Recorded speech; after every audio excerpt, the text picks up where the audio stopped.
First time నేను పార్టీలో join అయ్యి పవన్ కళ్యాణ్ గారి ఆశీర్వాదం తీసుకుని కండవా వేసుకుని ఫస్ట్ అమలాపురం షూటింగ్ వచ్చా. సో చాలా ఆనందంగా ఉంది. సో ఎందుకంటే తిరుపతి వెంకటేశ్వర స్వామి దర్శనం చేసుకున్నప్పుడు ఎంత అనుభూతి పొందుతామో ఆయన వన్ టు వన్ ఆయనతో కూర్చొని మాట్లాడినప్పుడు అంతకన్నా ఎక్కువ అనుభూతి పొందాను. ఎవరు ఏమనుకున్నా సరే దేవుడు అనే నేనంట. ఇది ఎవరైనా భజన అనుకోండి ఇంకోళ్ళు అనుకోండి, నేను అసలు ఎవరి గురించి ఆలోచించను. ఒకటే ఒక నాయకుడికి ఉన్న లక్షణాలు ఉన్న ఏకైక వ్యక్తి ఎవరంటే పవన్ కళ్యాణ్ గారు. ఆయన చెప్పిన ట్యాగ్ లైన్ ఒకటి ఆయనకే చెప్పాను. నేను ఒకటి చెప్పాను, మనం 10 కేజీలు బియ్యం కోసం కాదు మనం అరువులు దాటుతాం, 25 ఏళ్ళ మన బిడ్డల భవిష్యత్తు కోసం మనం ఏదో చూడాలి, వాళ్ళకి చదువు కావాలి, వైద్యం, వాళ్ళ ఆర్థికంగా నిలబడాలి. పేద ప్రజలు గరీబీ హఠావో అని మన చిన్నప్పటి నుంచి అంటున్నాం. ఆ డైలాగు గరీబీ హఠావో అని ఎవరూ చేయట్లేదు. అన్నీ దోచుకుంటున్నారు, దాచుకుంటున్నారు, సంపదలు పెంచుకుంటున్నారు. ఈ రోజున దౌర్భాగ్యం ఏంటంటే ఎక్కడ చూసినా గలం ఎత్తి మాట్లాడితే, నేను మానస్ గారిని ఒకటే చూసా, పోలీసులు లాక్కెళ్ళిన ఒక వీడియో ఒకటి. ఇలాగా మరి మహిళలు, ఒక ఇంట్లో ఉండే మహిళలు పిల్లలు చూసుకోవాలి, భర్త, అత్తమామలు, తల్లిదండ్రులు, వీరందరూ సమాధానం చెప్తూ సొసైటీలోకి వచ్చి వారు అంతా, నేను మాట్లాడిన వీర మహిళలు అందరూ ఇక్కడ మన మానస్ గారు కానీ, అక్కడ రాయపాటి అరుణ్ గారు కానీ, ఇంకా చాలామంది నాకు పేర్లు అయితే ప్రత్యేకంగా తెలియవు కానీ అవి ఎలాగ ఉన్నారంటే జన సైనికుల కన్నా ముందు వరుసలో ముందు వీర మహిళలు ఉన్నారు. ముందు మమ్మల్ని చంపండి, తర్వాత జన సైనికుల దగ్గర వేయాలండి. ఇలాంటి స్ఫూర్తి ఉన్నటువంటి నాయకులు మన వీర మహిళలు, జన సైనికులు మన జనసేన పార్టీలో ఉండటం నిజంగా మన అదృష్టం. పవన్ కళ్యాణ్ గారు ఇప్పుడు అప్పట్లో మన రామసేతు నిర్మిద్దాం అని చెప్పంగానే వానరమూగ ఎలాగ ఆయన వెనకాల తోడున్నారో అంతకన్నా బలంగా మా జన సైనికులు వీర మహిళలు ఉన్నారని ఈ సందర్భంగా తెలియజేస్తున్నాం. ఇక్కడ ఈస్ట్ గోదావరిలో చొల్లంగిలో నేను పుట్టాను, పెరిగిందంతా తాడేపల్లిగూడెం వెస్ట్ గోదావరిలో. 2 జిల్లాలకి వారధి మా అమలాపురం. ఈ అమలాపురం జిల్లాలో ఫస్ట్ టైం జిల్లా అయిన సందర్భంగా జన సైనికుల్ని అద్భుతమైన మెజార్టీతోటి మనం గెలిపించుకోవాలి, అది మన బాధ్యత. మొత్తం జై జనసేన.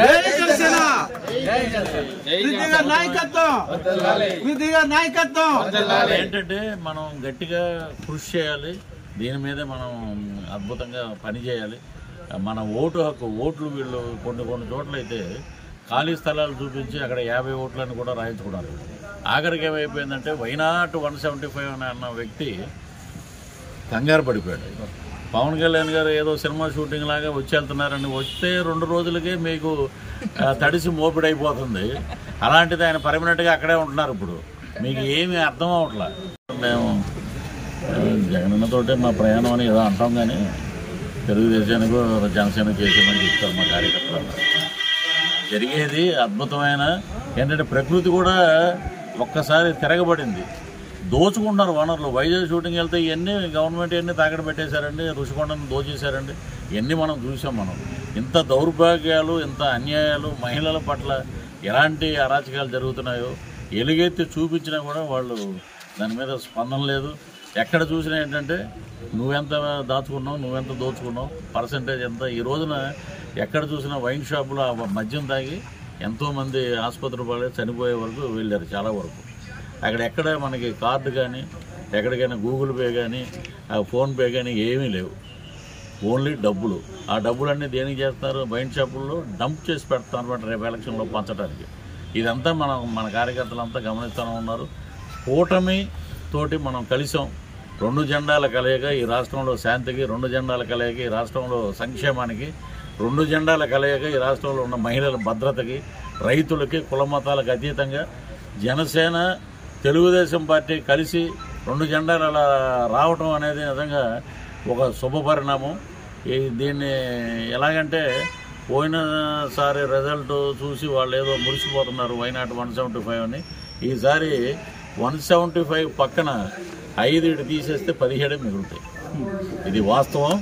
ప్లస్ ఇంకొకటి, మనకొచ్చే స్థానాలు చాలా చోట్ల అమ్మ పథకాలు ఇస్తున్నారు కదా. నేను ప్రతి విలేజ్లో అడుగుతున్నా, షూటింగ్ వెళ్ళినప్పుడు పథకాలు ఇస్తున్నారు. శ్రీకాకుళం నుంచి మొన్న వెళ్ళొచ్చాం షూటింగ్ వెళ్తే, ఏటి బాబు ఏం పథకాలు ఇస్తున్నారు, అలాగే ఇలా ఇస్తున్నారు, ఇలా తీసుకెళ్ళిపోతున్నారు అన్నారు. మహిళలు ఏంటంటే ఒకటే ముక్త కంఠంతో పవర్ స్టార్ పవన్ కళ్యాణ్ గారు ఆయన పేద ప్రజల కోసం పుట్టిన వ్యక్తి. రూపాయి ఆశించకుండా, ఆయన డబ్బుల కోసం ఆశించే వ్యక్తి అయితే ఎన్నో యాడ్లు ఆయన కాలం ముందు ఉన్నాయి. 100 కోట్ల సంపాదన. ఒక యాడ్ చేస్తే ఆయనకి ఎంత వస్తుందో మన అందరికీ తెలిసింది. కానీ ఆయనకు వచ్చిన డబ్బుల్లో ప్రతి కౌలు రైతు, చనిపోయిన కౌలు రైతుకి ₹1,00,000 ఇచ్చింది మన అందరం చూసాం. ఇప్పుడు వీళ్ళు ఏం మాట్లాడాడంటే, ఒక అతను అంబటి రాంబాబు, మీకు తెలిసే ఉంటుంది, శ్యాంబాబు, అంబటి రాంబాబు. అతను ఏంటంటే సంక్రాంతికి గంగిరెద్దు వాళ్ళు వస్తారు చూసారు, అలాగే మన సంక్రాంతి భోగి పండుగలు వేసుకున్నప్పుడు ఈసారి మనం పిలవచ్చు. మన గవర్నమెంట్ వచ్చాక సరదాగా వారిని పిలిచి ఒక డ్యాన్స్ వేయించవచ్చు. ఏదో మన గతంలో మినిస్టర్ కదా పాపం, ₹1,00,000 కూడా మనం రెమ్యునరేషన్ ఇవ్వచ్చు ఆయనకి. గంగిరెద్దుల వాళ్ళకి ఇచ్చే రోజులు పాపం వీళ్ళని కూడా అంబటి రాంబాబు గారికి ఇద్దాం.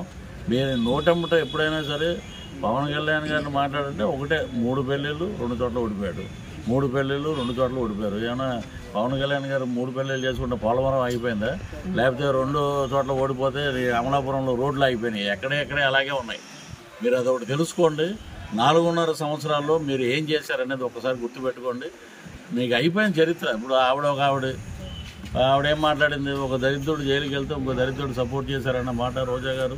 మేము అసలు కార్యకర్తలుగా ఎవ్వరూ క్షమించరు ఆ మాటని. దానికి తగు సమాధానం మీకు త్వరలోనే వస్తుంది. మీరు మా జనసేన అధ్యక్షుడు పవన్ కళ్యాణ్ గారు విశాఖపట్నం వస్తే ఆ కార్యకర్తలకు ఎయిర్పోర్ట్లో మీరు ఎలా చూపించారు? దీన్ని ఏమంటారు? దీన్ని సభ్యత అంటారా, లేకపోతే గుడ్ మార్నింగ్ అని మీరు అంటున్నారు? ఇది ఎంతవరకు కరెక్ట్? కాబట్టి రానున్నది కూటమి. సో 136 స్థానాలు, 21 ఎంపీ స్థానాల్లో అద్భుతమైన విజయాన్ని సాధించి ఇదే అమలాపురం నుంచి మా ప్రచారం మొదలు పెడతాం. పాటతోటి మొదలు పెడతాం. మా కార్యకర్తలందరూ వెన్నంట ఉండి అద్భుతమైన విజయం వైపు దూసుకెళ్తాం. జై జనసేన.